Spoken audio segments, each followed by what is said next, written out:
Hi, my name is Jonathan, and I have something very unpleasant that I need to talk to you about. What I'm about to tell you is going to challenge everything you and I have been taught to believe, but here's the truth.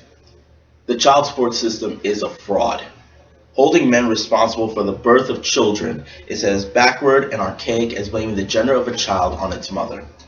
Women have rights and medicine that allow for them to be able to protect themselves before, during, and after sexual intercourse from pregnancy and child rearing at will. Think about it. Women have 16 different forms of contraception. They have the ability to abort a child without the father's permission. Even a married woman can go into an abortion clinic and there's legally nothing her husband can do to stop her.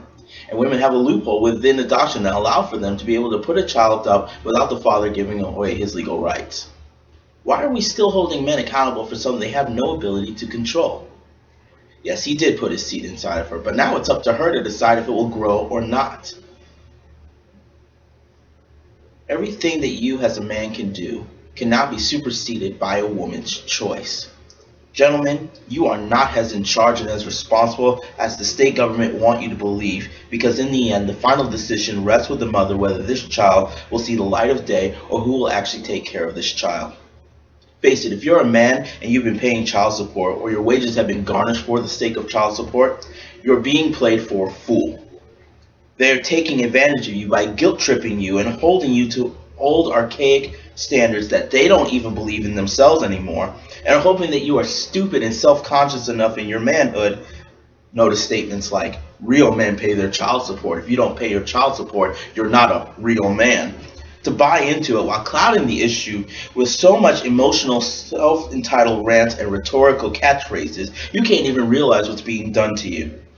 Now, if you want to donate money of your own free will, then by all means, go ahead.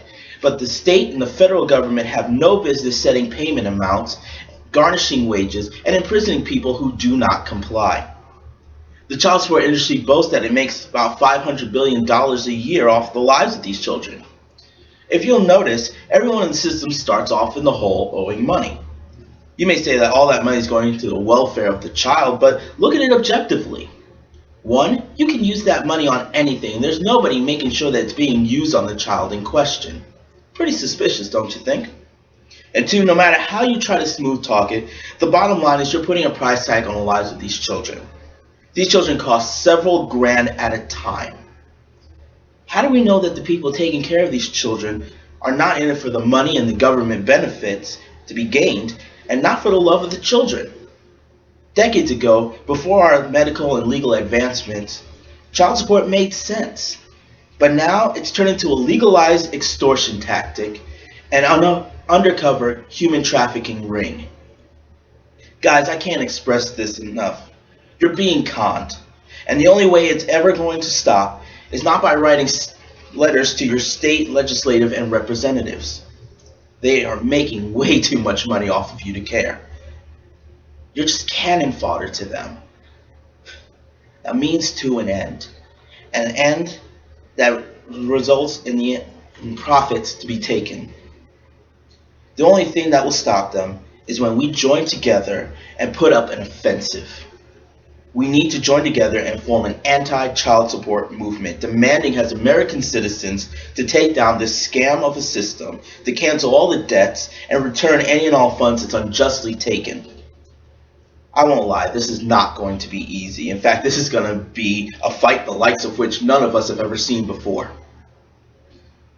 We're going to be viewed as an anti-feminine organization, or a bunch of selfish, ignorant primates who could care less about the needs of children and women. But don't let all the name-calling fool you. And don't let all the hatred disturb you.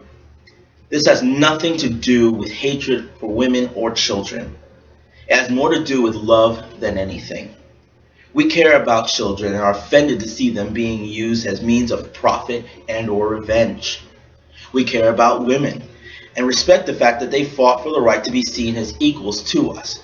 But we need to remind them that being an equal means taking responsibility for your choices, the ones you make and the ones that you didn't make. Most of all, we care about our country, our home. We want to remind her that we are her people and we will not be used, but we expect true logic and reason in our body of law, and most of all, justice.